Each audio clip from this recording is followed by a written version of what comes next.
What are we doing? You hear all this talk today about how we're not doing enough, how climate change is inevitable, how policy is moving too slowly, how we have to stop doing what we were doing before we hit 2 degrees Celsius, or even better, 1.5, right? But it can feel overwhelming at times. Like, it's never going to happen and we're just doomed. But I'm here to show you 10 companies that are making a difference right here, right now. People might tell you that things aren't looking so good for the earth and that we aren't doing enough. And don't get me wrong, we have a long way to go and there's still a lot of things that we need to do. But I'm here to shed some positivity because I want to show you these 10 companies that are making a difference in plastic recycling, in the circular economy, in sustainability, in green energy. So watch all the way to the end because you don't want to miss a single one of these amazing companies. And if any spark your interest, check out their full interview in the description below.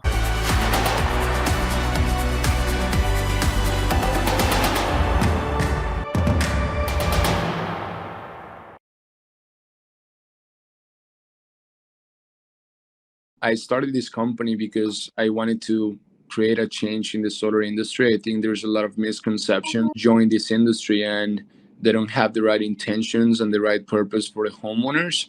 So I wanted to make a change, especially I'm Hispanic, so I wanted to educate better the Hispanic community and really design every project as if it was my home.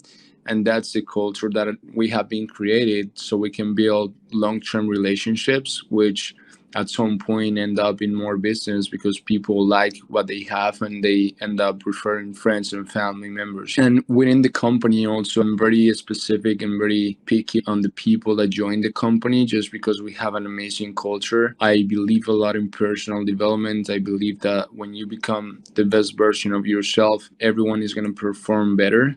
And my first clients are my people, my consultants, because if I take care of them, they're going to take care of the clients.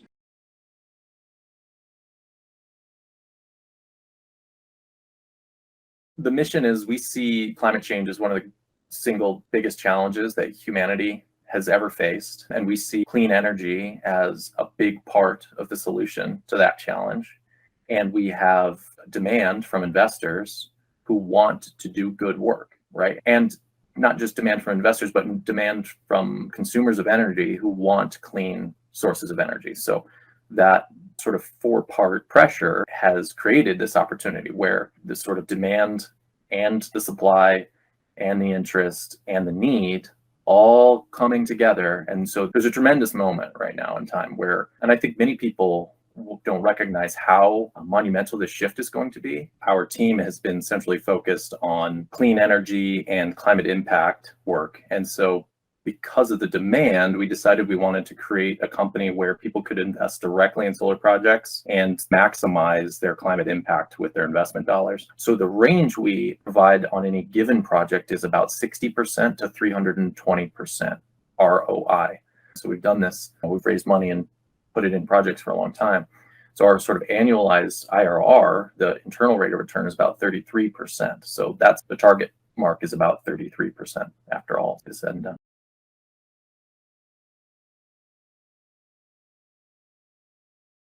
We're looking to invest in renewable energy projects from 100 million and up to 200 billion, and also on the lower end of 5 million to 50 million. I do have some people that be interested in talking to them as well. The third partnership is with Guaranteed Clean Energy. They're out of Ohio. I'm the Louisiana rep for them. We focus on government municipalities and school districts to help them receive government funding and private funding for renewable energy, however they would like to use it on their school district or their government municipality. Now, to go a little bit deeper into that, if a school district wanted to add in classes in their school, from grade school, even colleges, there's also funding allocated for that. So I began calling all over Louisiana to introduce government municipalities and school districts to government funding.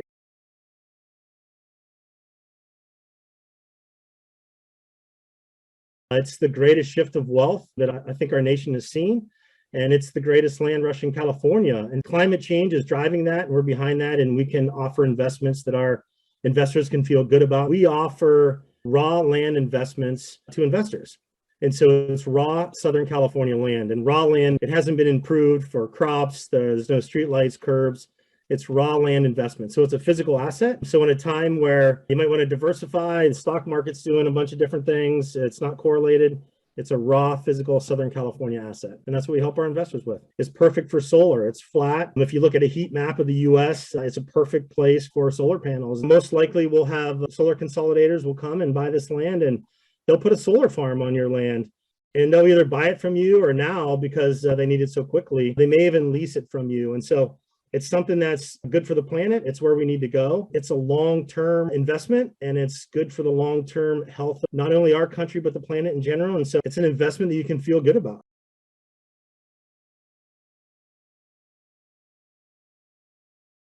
We both pretty much were electricians, met in the field, decided we wanted to bring something to the energy space here that hasn't been evolved yet, or at that time hadn't been, and both looked into kind of how can we start a company in that. So we started Virtuoso Energy.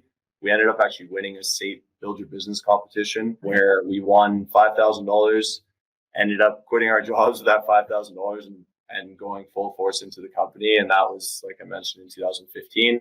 And today we are just shy of 50 employees. We're a sustainable solutions company here in Western Canada that works heavily on solar solutions and then home solutions when it comes to energy storage and electric vehicle infrastructure. Been growing quite a bit over the last couple of years, and have been able to install over 700 projects now and offset just over 3 million kilograms of carbon with all of our projects. So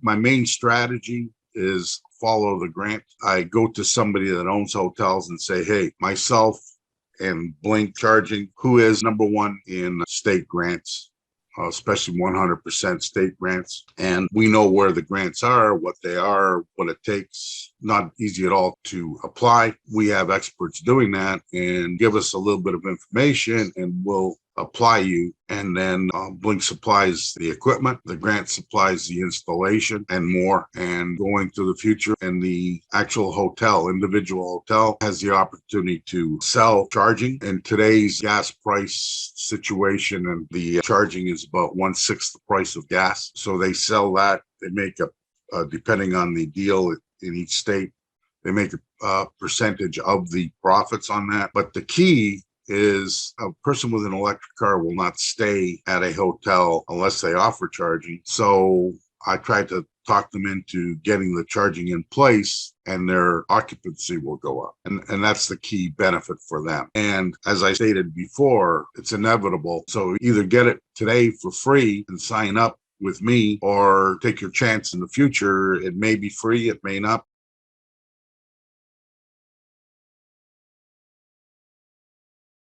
We provide services to businesses, public, to help them find a way of burning less fuel, essentially. So we're looking for ways for people to have more sustainable methods of creating electricity and transporting themselves on a daily basis to wherever they need to go. And essentially, we sell electric bicycles, we sell electric scooters, we link people with electric cars. We have a news website, electricengland.co.uk, creating academies of education and training, working with universities and other educational establishments. And we're just rolling some new training programs out now to some schools in the UK. We're in preliminary talks with Microsoft as well. They've got a massive new campus that they've opened in the UK, and they want us to go down there and train several hundred of their staff how to ride scooters safely from one point on the campus to another, to make sure they're all up to speed with health and safety regulations, and to make sure there's going to be no avoidable accidents.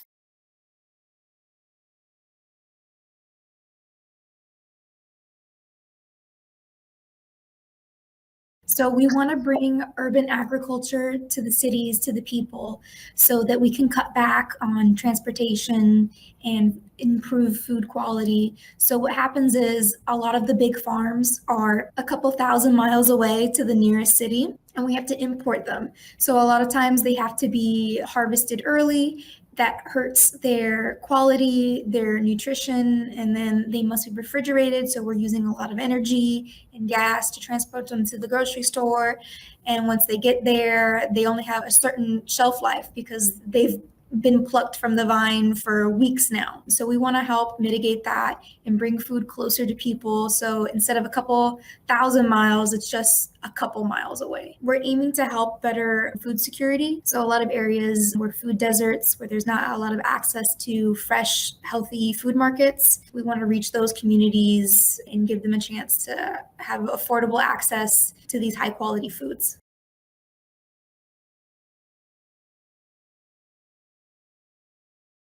Peter Christou, president and founder of Swirltex. And Yeah. Swirltex started about back in 2015 when I was working on a lot of ceramic membrane applications before that.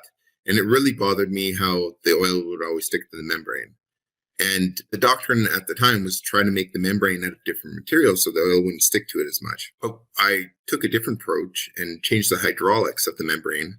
So I spun the liquid within the membrane to draw the oil into the center. As soon as that worked good, everything kind of spun off to applications on wastewater, etc., where now we made a form of filtration where we concentrate on how to keep the contaminants from not interacting with the membrane instead of using that membrane in different ways.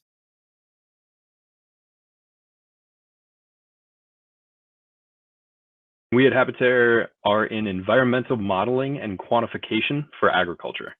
So what that really means is you hear companies setting environmental targets. We're going to be net zero by 2050 or 2040 or whatever that is. One of the hardest things to do with that is just to get accurate data at scale. So we specialize in providing that in the agriculture space. So any company that's got an agricultural sourcing footprint, or we're hearing a lot about ag carbon markets and that kind of thing. We specialize in leveraging a bunch of different data sources and some really next level science and computing capabilities to model that stuff out at a reasonable scale and a reasonable cost while still making sure that we're getting accurate, credible data.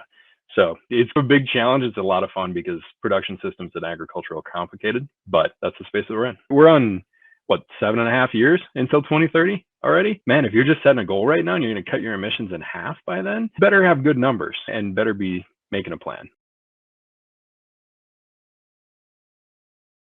So what did you think? Pretty amazing, right? And that was only 1 minute of each of those interviews.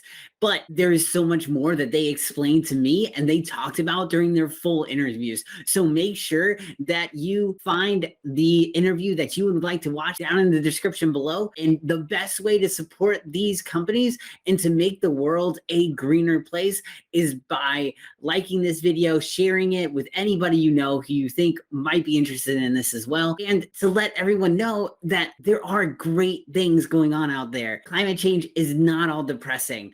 There are some great companies and great people doing amazing work. So spread this message, get everybody excited, because there is so much potential for what we have here. We have so much work to do, but there is so much good that is going on. So do your part, make the world a greener place, and share this video.